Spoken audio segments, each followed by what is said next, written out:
Pinocchio.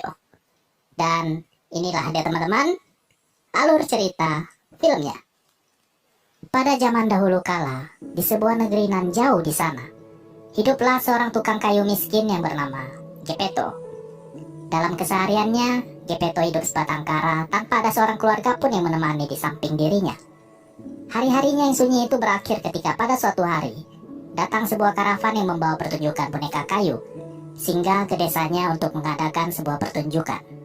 Dari situlah Geppetto mendapatkan sebuah ide untuk membuat sebuah boneka kayu yang rencananya nanti akan dia pergunakan untuk mengadakan sebuah pertunjukan keliling. Hidup di masa ketika itu tidaklah mudah. Hanya mengandalkan keahliannya sebagai seorang tukang kayu semata tidaklah cukup untuk menyediakan makanan sehari-hari di atas meja. Sementara itu di sebuah bengkel perabotan, tampak seorang pria tua yang bernama Tuan Cherry sedang menyiapkan sebatang kayu untuk dipotong menjadi sepasang kaki meja makan. Namun ketika Tuan Cherry baru saja hendak membelah kayu tersebut, kayu itu tiba-tiba saja bergerak sendiri dan seketika langsung membuat Tuan Cherry ketakutan setengah mati, seperti baru saja melihat hantu. Tidak lama kemudian, dari balik pintu tampak Geppetto berjalan masuk ke bengkel sambil terheran-heran menatap Tuan Cherry yang sedang terduduk di lantai. Pada awalnya Geppetto ingin bertanya kepada Tuan Cherry tentang apa yang telah terjadi kepada dirinya. Namun karena dia tahu bahwa Tuan Cherry sering mabuk-mabukan, dia kemudian mengurungkan niatnya tersebut. Geppetto kemudian menjelaskan kepada Tuan Cherry bahwa tujuan dia mendatanginya adalah karena dia ingin membuat sebuah boneka kayu, namun dia tidak memiliki bahan untuk membuatnya. Untuk itulah dia meminta kepada Tuan Cherry supaya mau berbaik hati dan memberikan sebatang kayu kepadanya. Tanpa berpikir panjang lebar, Tuan Cherry segera memberikan kepada Geppetto kayu yang tadi baru saja membuat dirinya ketakutan setengah mati. Dengan hati berseri-seri, Geppetto menatap kagum kayu yang diberikan oleh Tuan Cherry kepadanya.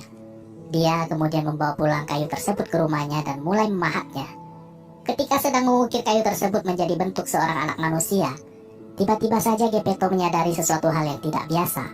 Dia dapat merasakan detak jantung dari boneka kayu yang sedang dipahatnya itu. Tidak lama kemudian, tiba-tiba saja boneka itu menjadi hidup dan lalu segera memanggilnya ayah. Sontak hal ini membuat Geppetto terkejut bukan main, namun juga sekaligus dibanjiri oleh rasa senang yang meluap-luap. Dia berlari keluar dari rumahnya dan lalu segera memberitahukan kepada semua tetangganya bahwa dia kini telah memiliki seorang anak. Keesokan harinya, Geppetto mengajarkan anaknya untuk berbicara dan juga berjalan. Dia menamai anaknya itu dengan nama Pinocchio. Namun ternyata Pinocchio adalah seorang anak yang sangat nakal. Setelah dia bisa berjalan, dia segera berlari meninggalkan ayahnya. Setiap hari ayahnya selalu dibuat kewalahan karena harus mengejarnya dan menyuruhnya untuk pulang. Hingga pada suatu hari ketika sedang tidur di depan perapian, tanpa sengaja Pinocchio membakar kedua buah kakinya sendiri. Dia lalu memohon-mohon kepada ayahnya untuk membuatkannya sepasang kaki yang baru. Walaupun ayahnya tahu bahwa setelah dia membuatkan anaknya sepasang kaki yang baru, Pinocchio akan kembali berlari meninggalkan dirinya. Namun dia sangat sayang kepada putranya itu. Dia kemudian membuatkan Pinocchio sepasang kaki yang baru. Walaupun kehidupan Geppetto di masa ketika itu serba berkekurangan, dia tetap menyekolahkan Pinocchio. Dia menjual satu-satunya pakaian yang dia miliki demi untuk membelikan Pinocchio buku pelajaran supaya dia dapat bersekolah. Namun buku pelajaran yang dibelikan oleh ayahnya itu justru dijual oleh Pinocchio dan uangnya dia pergunakan untuk menonton sebuah pertunjukan boneka kayu. Di tengah-tengah pertunjukan, Pinocchio ditangkap oleh pemilik pertunjukan yang bernama Mangiafoco. Mangiafoco merasa heran mengapa ada boneka kayu yang duduk di tengah-tengah para penonton.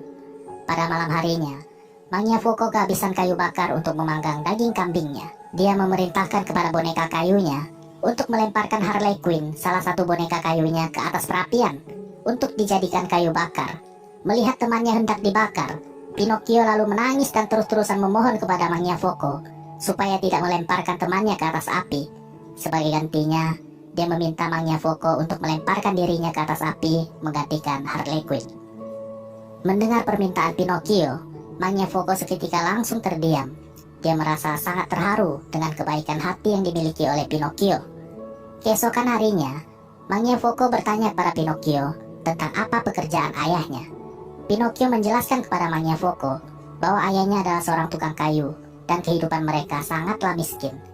Merasa iba dengan Pinocchio, Magnifico kemudian memberikan kepada Pinocchio 5 keping emas untuk dia berikan kepada ayahnya. Magnifico kemudian menyuruh Pinocchio untuk segera pulang ke rumahnya. Dalam perjalanannya pulang, Pinocchio dihampiri oleh si musang dan si kucing yang berniat untuk menipunya. Si musang berkata kepada Pinocchio bahwa dia memiliki cara untuk menggandakan emas yang ada di tangannya. Namun tentu saja mereka berdua tidak dapat bekerja dalam keadaan perut kosong. Tergiur dengan janji yang diberikan oleh si musang, Pinocchio kemudian setuju untuk menuruti semua perkataannya. Setelah perut mereka terisi, si musang menyuruh Pinocchio untuk berjalan di kegelapan malam. Sementara mereka berdua menyamar menjadi pembunuh dan lalu menggantung Pinocchio di sebuah pohon. Sampai keesokan harinya, Pinocchio masih hidup dan tergantung di atas pohon. Dia kemudian diselamatkan oleh Medoro, pelayan setia dari peri hutan. Medoro lalu membawa Pinocchio untuk bertemu dengan sang peri. Peri merawat Pinocchio di rumahnya hingga dia sembuh. Setelah Pinocchio sembuh, sang peri bertanya kepada Pinocchio tentang apa yang telah terjadi pada dirinya. Pinocchio menceritakan kepada peri semua perjalanan yang telah dilaluinya. Semuanya dia ceritakan apa adanya kecuali tentang 4 keping emas yang masih tersisa di saku celananya. Dia berkata kepada peri bahwa dia telah menghilangkan semua emas yang dia dapat dari Tuan Magnifico. Pada saat itulah hidung Pinocchio semakin memanjang dan seketika itu juga membuat Pinocchio merasa ketakutan. Peri hanya tersenyum geli melihat tingkah Pinocchio. Dia meminta Pinocchio untuk jangan berbohong lagi di kemudian hari. Setelah mengembalikan hidung Pinocchio kembali seperti semula, peri kemudian menyuruh Pinocchio untuk pulang dan bertemu dengan ayahnya. Dalam perjalanannya pulang, Pinocchio kembali bertemu dengan si musang dan si kucing yang sedang mengemis makanan di pasar. Sifat lugu dan ketamakan hatinya membuat dia kembali tertipu oleh janji manis yang diberikan oleh si musang kepadanya. Si musang membawa Pinocchio hingga tiba di sebuah padang rumput dan lalu menyuruhnya untuk mengubur 4 koin emas yang masih dia miliki. Dia menyuruh Pinocchio untuk pergi mengambil air di danau, sementara dia berjanji bahwa dia akan menjaga koin emas yang telah dikubur Pinocchio di dalam tanah. Ketika Pinocchio kembali dengan membawa air di dalam topinya, dia mendapati si musang dan si kucing telah menghilang bersama dengan 4 koin emas yang dia kubur. Dengan perasaan sedih, Pinocchio berlari pulang ke rumahnya. Sesampainya di rumah, dia mendapati bahwa ayahnya telah menghilang. Tetangganya memberitahukan kepadanya bahwa ayahnya pergi menyeberangi lautan demi untuk mencari putra kesayangannya. Mendengar kabar tersebut, Pinocchio segera berlari ke dermaga kapal. Dia melompat ke dalam laut dan berenang sekuat tenaganya untuk mencari ayahnya. Namun deburan ombak menghempaskannya hingga terdampar di tepi pantai. Dia kembali diselamatkan oleh peri yang ternyata kini telah tumbuh menjadi dewasa. Pinocchio kemudian bertanya kepada peri bagaimana caranya supaya dia bisa ikut tumbuh dewasa. Peri menjelaskan kepadanya bahwa dia bisa tumbuh dewasa apabila dia telah berubah menjadi seorang anak manusia. Dan untuk menjadi seorang anak manusia, Pinocchio harus menjadi anak yang baik dan rajin bersekolah. Semenjak hari itu, Pinocchio pun semakin rajin bersekolah. Dia bahkan sekarang menjadi anak yang paling pintar di kelasnya. Peri yang merasa begitu senang melihat perubahan pada diri Pinocchio, kemudian mengadakan sebuah pesta untuk merayakan sukacita yang dirasakan olehnya. Dia menyuruh Pinocchio untuk mengundang teman-temannya. Peri berjanji kepada Pinocchio bahwa dia akan merubah Pinocchio menjadi seorang anak manusia ketika pesta itu sedang berlangsung. Dengan hati berseri-seri, Pinocchio berlari mencari Lusignolo, teman akrabnya yang paling nakal di sekolahan. Pinocchio memberitahu Lusignolo bahwa waktunya menjadi boneka telah selesai, dan dia mengundang Lusignolo untuk datang ke pestanya. Namun Lusignolo berkata bahwa dia tidak bisa datang ke pesta Pinocchio. Nanti malam, dia akan berangkat ke negeri mainan. Sebuah negeri yang dipenuhi oleh mainan di mana anak-anak tidak perlu belajar dan hanya bermain sepanjang hari. Lusignolo mengajak Pinocchio untuk pergi bersama dirinya. Mendengar ajakan teman baiknya itu, Pinocchio pun mulai berpikir. Apalagi menurut dirinya, menjadi anak yang baik dan rajin bersekolah terasa begitu membosankan baginya. Pada malam harinya, Pinocchio kabur dari rumah peri untuk berangkat bersama Lusignolo ke negeri mainan. Dia berangkat bersama puluhan anak-anak kecil lainnya yang sama-sama ingin berangkat menuju negeri tersebut. Sesampainya di sana, dia melihat tempat itu dipenuhi oleh anak kecil yang sedang bermain dengan riang gembira. Pinocchio dan Lusignolo bermain sepuasnya hingga mereka kelelahan dan kemudian tertidur. Keesokan harinya, Pinocchio terbangun dengan sesuatu yang aneh di kepalanya. Dia segera berlari mencari Lusignolo yang ternyata juga mengalami hal yang serupa. Tidak lama kemudian, Lusignolo menjerit kesakitan. Kini tangan dan kakinya juga ikut-ikutan berubah. Pinocchio dan Lusignolo berubah menjadi seekor keledai. Pinocchio yang kini telah berubah menjadi seekor keledai kemudian dijual untuk bekerja di sebuah sirkus. Dia dipaksa melompati lingkaran api hingga kakinya keseleo dan tidak sanggup lagi untuk berdiri. Dari kejauhan, peri hanya menatap Pinocchio dengan tatapan sedih, tetapi juga penuh dengan rasa kecewa. Karena Pinocchio sudah tidak bisa melompat lagi, pemilik sirkus kemudian mengikat Pinocchio ke sebuah batu dan lalu menenggelamkannya ke laut. Pemilik sirkus akan menggunakan kulitnya untuk membuat sebuah genderang. Namun ternyata peri masih kasihan kepada Pinocchio. Peri kembali menggunakan sihirnya dan merubah Pinocchio menjadi boneka kayu. Pinocchio segera berenang ke tengah laut untuk menyelamatkan dirinya. Ketika Pinocchio sedang terombang-ambing di tengah lautan, tiba-tiba saja muncul seekor ikan hiu raksasa yang langsung menelannya.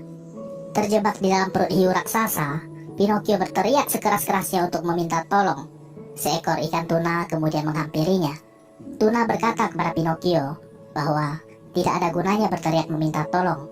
Mereka cepat atau lambat pasti akan mati dicerna oleh perut hiu tersebut. Namun Pinocchio tidak menyerah. Dia terus berusaha untuk mencari jalan keluar dari perut ikan raksasa itu. Di sanalah Pinocchio tiba-tiba saja melihat dari kejauhan tampak sebuah cahaya yang bersinar terang. Pinocchio kemudian berjalan menghampiri cahaya tersebut. Tak disangka-sangka ternyata cahaya itu berasal dari sebuah lampu yang digunakan oleh ayahnya.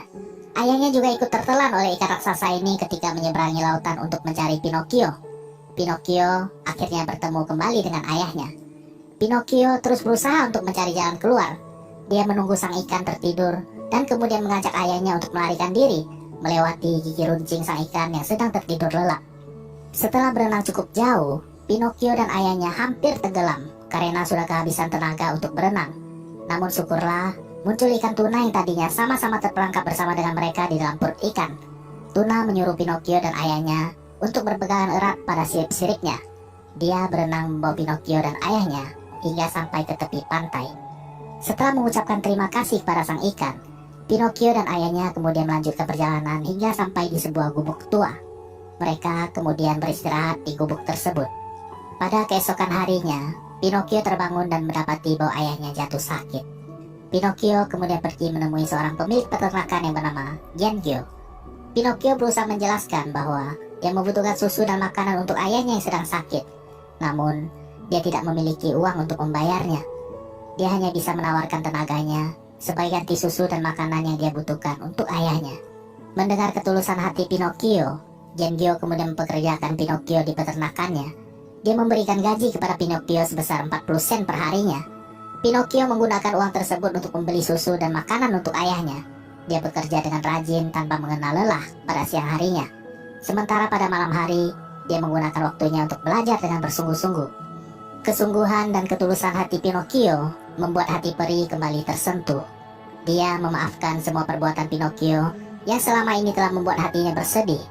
Peri mendatangi Pinocchio dan lalu berpesan padanya supaya menjadi orang yang bijaksana di kemudian hari. Sekali lagi, peri kembali menggunakan sihirnya untuk mengubah Pinocchio menjadi anak manusia. Itu adalah terakhir kalinya Pinocchio bertemu dengan sang peri. Pinocchio terbangun dan mendapati bahwa dirinya telah menjadi manusia seutuhnya. Dia berlari senang sambil memanggil nama ayahnya. Ayahnya menyambut Pinocchio dengan sebuah pelukan hangat. Dan lalu, film pun selesai.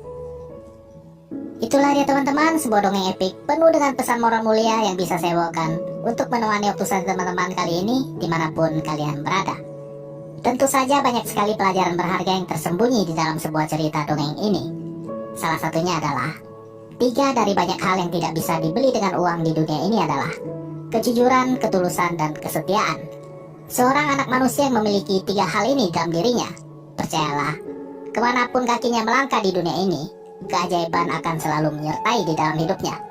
Saya ucapkan banyak terima kasih buat teman-teman yang telah menyempatkan waktunya untuk mendengarkan cerita ini sampai selesai.